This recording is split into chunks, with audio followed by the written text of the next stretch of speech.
All right, let's jump right into this. Today, we're going to explore one of the most famous and, frankly, one of the most misunderstood texts from the samurai warrior class, the Hagakure. It's a guide to a way of life that's as intense as it is profound, and believe me, its opening line is unforgettable. And there it is. Wow. I mean, that's a statement that is echoed through the centuries, and it's often taken to mean some kind of morbid obsession. But as we're about to see, there's a much deeper, much more practical philosophy at work here. So, what's the real story behind this controversial book? So, the Hagakure was written down in the early 1700s by a samurai named Yamamoto Tsunetomo. Now, what's really fascinating is that this was a time of peace. The whole role of the samurai was shifting. They were going from being battlefield warriors to, in a lot of cases, just government administrators. Tsunetomo saw this as a kind of spiritual crisis, and he wrote this guide to preserve that pure warrior spirit in an age where there weren't any wars left to fight. The title itself, Hagakure, actually means hidden beneath the leaves. That's pretty poetic, right? It kind of suggests something secret or maybe something that's just fallen out of sight, just like the samurai way was kind of fading from the world. This thing isn't just a rule book. It's a mix of different philosophies, all aimed at reaching this pure, selfless, and really powerful state of mind. Okay, so let's get back to that shocking first line. This central idea. It isn't a call for suicide. Not at all. What the Hagakure is really saying is that by meditating on and really accepting the fact that you're going to die, you can unlock this incredible psychological freedom. It's all about getting rid of that ultimate fear so you can live a more effective life. The text is just so direct. It says that when you're faced with a choice between life and death, the choice is simple. Now, this isn't about giving up. It's about completely getting rid of hesitation. Think about it. When the fear of dying is totally gone, what's left to hold you back from doing what you absolutely have to do? The whole idea is that this mindset leads to pure, decisive action. And this right here is the key. By imagining yourself as already dead, you detach from your ego, from your own self-interest, from any fear of what might happen. You're not worried about protecting yourself or your reputation anymore.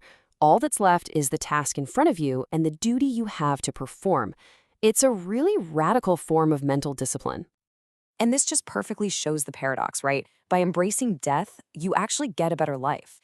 The Hagakure argues that this way of thinking gives you freedom on your path. It lets you live a life free of regret and blame, and in the end, it helps you succeed in whatever your purpose is. It's like a path to peak performance, all through absolute resolve. So, once a samurai gets this internal freedom from fear, where does all that focused energy go? Well, the Hagakure has a very clear and very absolute answer. It all gets directed towards his lord.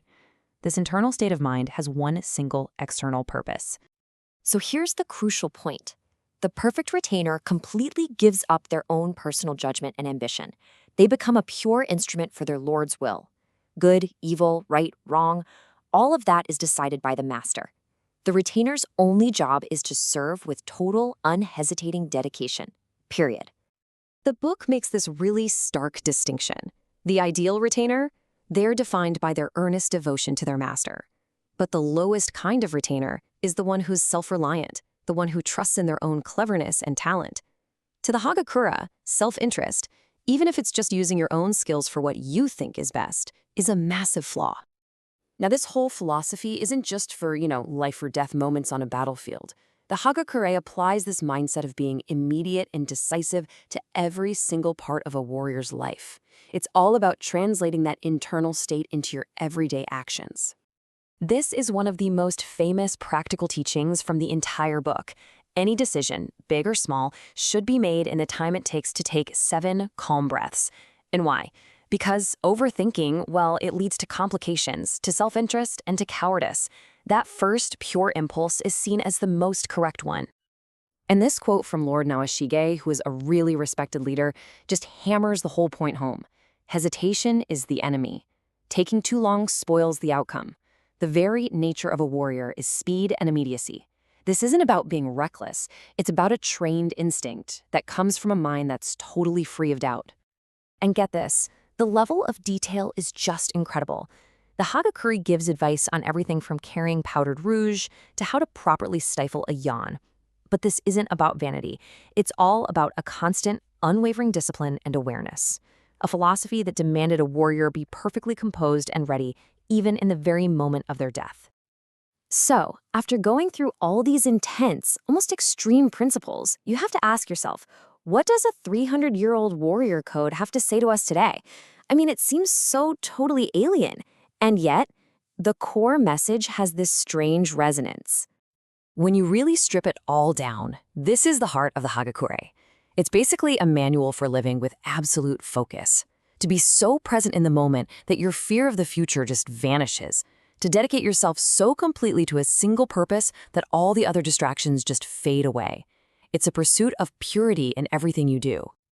And that leaves us with this final thought. We live in an age of infinite options, constant distraction, and what some people call analysis paralysis. The Hagakure comes from a world of rigid duty and singular focus, and it forces us to ask, in our modern lives, is there still power in that kind of unwavering commitment? What could we accomplish if we chose one path and just pursued it as if our lives were already over? It's a challenging question for sure, and definitely one worth thinking about.